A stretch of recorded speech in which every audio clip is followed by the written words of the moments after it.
मैं एक जवान शादीशुदा महिला हूँ। मेरी उम्र करीब 28 साल है और मेरी करीब 1 साल पहले ही शादी हुई है। लेकिन पति विदेश में चला गया, जिसके बाद मैं अपने देवर के नज़दीक आ गई। सर्दी के मौसम में देवर ने पति की कमी को पूरा किया।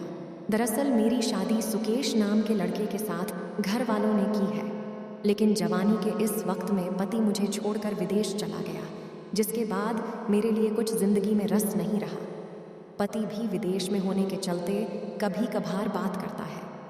शादी से पहले मुझे विश्वास था कि मैं उससे प्यार करना सीख सकती हूँ, और मैंने किया भी, लेकिन वह अभी तक मुझसे प्यार नहीं कर पाया है।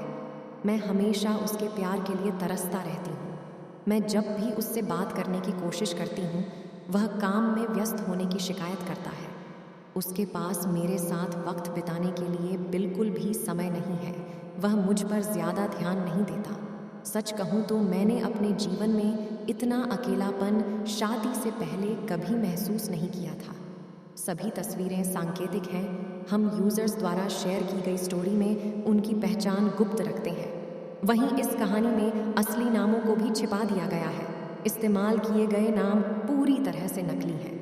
वह मेरी ज़रूरतों को नहीं समझता था।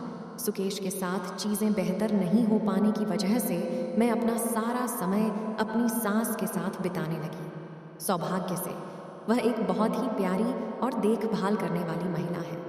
वह भी मुझसे बात करना पसंद करती है। उनके साथ मेरा समय अच्छे से कट जाता है। लेकिन जब रात आती है तो मुझे भी लगता है कि दूसरी महिलाओं की तरह मैं भी अपने पति के साथ रोमांटिक पल बिताऊं, लेकिन मेरी किस्मत में ऐसा नहीं था। हमारी शादी को 1 साल ही हुआ है। ऐसे में हम कुछ ही बार इंटीमेट हुए हैं, वो भी उसके मूड के हिसाब से। मेरी ज़रूरतों और चाहतों की उसने कभी परवाह नहीं की थी। मेरी कहानी: मैं 42 साल की हूँ। मेरे 10 साल छोटे लड्ढके से संबंध है, क्योंकि मेरे पति मेरी ज़रूरतों को नहीं समझते। आरशब को देखकर मुझे अजीब महसूस हुआ। मैं अपनी शादी में बहुत ही कमज़ोर महसूस कर ही रही थी कि इस बीच विशाल का छोटा भाई आरशब न्यूजीलैंड से अपनी नौकरी छोड़कर भारत वापस आ गया। मैं उससे पहली बार मिल रही थी। मैंने उसे शादी में नहीं देखा था। ऐसा इसलिए क्योंकि उसे उस समय वापस आने के लिए वीज़ा नहीं मिला था। ऐसे में जब वह वापस आया तो मैं उसे देखकर पूरी तरह दंग रह गई। ऐसा इसलिए क्योंकि आरशब देखने में बहुत ही हैंडसम है। उसके पास न केवल अच्छी खासी हाइट है, बल्कि उसकी आवाज़ भी बहुत ही अद्भुत है। उसके साथ बातचीत करने के बाद मेरे दिमाग में जो पहला विचार आया वह यह कि वो लड़की कितनी भाग्यशाली होगी जिसे अपने पति के रूप में आर्श भी मिलेगा। ऐसा इसलिए भी क्योंकि उसका नेचर बहुत ही कमाल का था। वह न केवल सबकी देखभाल करता था, बल्कि उसकी इस अदा पर मैं भी उस पर मरने लगी थी। मेरी कहानी: मैं अपने पति से तंग आ चुकी हूँ। मैंने उसे कई बार रंगे हाथों पकड़ा है। मैंने डेटिंग ऐप पर नकली प्रोफाइल बनाई। आरशब इतना हैंडसम था कि मेरा ध्यान उस पर से हट ही नहीं रहा था। मैं नहीं जानती कि मुझे क्या हो रहा है, लेकिन धीरे धीरे मैं उसके प्यार में PDDH गई। यह सब मेरे साथ इसलिए भी हो रहा था क्योंकि मेरा पति मुझ पर बिल्कुल भी ध्यान नहीं देता था। मैंने आरशब के साथ नज़दीकियाँ बढ़ानी शुरू कर दी थी। मैंने उसे हर दिन खाना देना शुरू किया। मैंने उससे न्यूजीलैंड में उसके जीवन के बारे में बात करना भी शुरू किया। इसी बीच एक दिन मैंने उसे डेटिंग ऐप पर लड़कियों की जांच करते देखा। वह चुपके से लड़कियों की प्रोफाइल चेक कर रहा था। मैं नहीं जानती कि मुझे एकदम से क्या हुआ, लेकिन उसी रात मैंने उसी डेटिंग ऐप को डाउनलोड किया जिसका इस्तेमाल आरशब करता था, और अपनी एक नकली प्रोफाइल बनाई। मैंने सूर्यास्त की ओर फेस करते हुए अपनी एक बहुत ही सुंदर तस्वीर लगाई ताकि वह मेरा चेहरा न देख सके। यही नहीं, जैसे ही मैंने एक दिलचस्प बायो ऐड किया, वह मुझसे कनेक्ट हो गया। हम दोनों आपस में बहुत सारी बातें करने लगे। वह मुझ पर ज़्यादा ध्यान नहीं देता।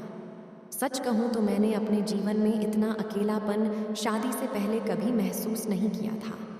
सभी तस्वीरें सांकेतिक हैं। हम यूज़र्स द्वारा शेयर की गई स्टोरी में उनकी पहचान गुप्त रखते हैं। वहीं इस कहानी में असली नामों को भी छिपा दिया गया है। इस्तेमाल किए गए नाम पूरी तरह से नकली हैं। वह मेरी ज़रूरतों को नहीं समझता था। सुकेश के साथ चीज़ें बेहतर नहीं हो पाने की वजह से मैं अपना सारा समय अपनी सास के साथ बिताने लगी। सौभाग्य से वह एक बहुत ही प्यारी और देखभाल करने वाली महिला है। वह भी मुझसे बात करना पसंद करती हैं। उनके साथ मेरा समय अच्छे से कट जाता है। लेकिन जब रात आती है तो मुझे भी लगता है कि दूसरी महिलाओं की तरह मैं भी अपने पति के साथ रोमांटिक पल बिताऊं। लेकिन मेरी किस्मत में ऐसा नहीं था। हमारी शादी को 1 साल ही हुआ है। ऐसे में हम कुछ ही बार इंटीमेट हुए हैं, वो भी उसके मूड के हिसाब से। मेरी ज़रूरतों और चाहतों की उसने कभी परवाह नहीं की थी।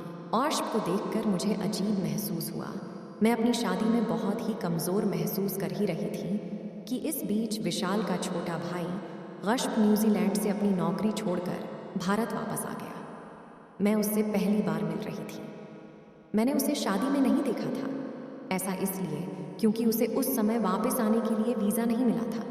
ऐसे में जब वह वापस आया तो मैं उसे देखकर पूरी तरह दंग रह गई। ऐसा इसलिए क्योंकि आर्शबा देखने में बहुत ही हैंडसम है। उसके पास न केवल अच्छी खासी हाइट है बल्कि उसकी आवाज़ भी बहुत ही अद्भुत है। उसके साथ बातचीत करने के बाद मेरे दिमाग में जो पहला विचार आया वह यह कि वो लड़की कितनी भाग्यशाली होगी जिसे अपने पति के रूप में आर्श भी मिलेगा। ऐसा इसलिए भी क्योंकि उसका नेचर बहुत ही कमाल का था। वह न केवल सबकी देखभाल करता था बल्कि उसकी इस अदा पर मैं भी उस पर मरने लगी थी। मेरी कहानी। मैं अपने पति से तंग आ चुकी हूँ। मैंने उसे कई बार रंगे हाथों पकड़ा है। मैंने डेटिंग ऐप पर नकली प्रोफाइल बनाई। आर्शबा इतना हैंडसम था कि मेरा ध्यान उस पर से हट ही नहीं रहा था। मैं नहीं जानती कि मुझे क्या हो रहा है, लेकिन धीरे धीरे मैं उसके प्यार में PTTTH गई। ये सब मेरे साथ इसलिए भी हो रहा था क्योंकि मेरा पति मुझ पर बिल्कुल भी ध्यान नहीं देता था। मैंने आर्शब के साथ नज़दीकियाँ बढ़ानी शुरू कर दी थी। मैंने उसे हर दिन खाना देना शुरू किया। मैंने उससे न्यूजीलैंड में उसके जीवन के बारे में बात करना भी शुरू किया। इसी बीच एक दिन मैंने उसे डेटिंग ऐप पर लड़कियों की जांच करते देखा। वह चुपके से लड़कियों की प्रोफाइल चेक कर रहा था। मैं नहीं जानती कि मुझे एकदम से क्या हुआ, लेकिन उसी रात मैंने उसी डेटिंग ऐप को डाउनलोड किया जिसका इस्तेमाल आर्शब करता था और अपनी एक नकली प्रोफाइल बनाई। मैंने सूर्यास्त की ओर फेस करते हुए अपनी एक बहुत ही सुंदर तस्वीर लगाई ताकि वह मेरा चेहरा न देख सके। यही नहीं, जैसे ही मैंने एक दिलचस्प बायो ऐड किया वह मुझसे कनेक्ट हो गया। हम दोनों आपस में बहुत सारी बातें करने लगे।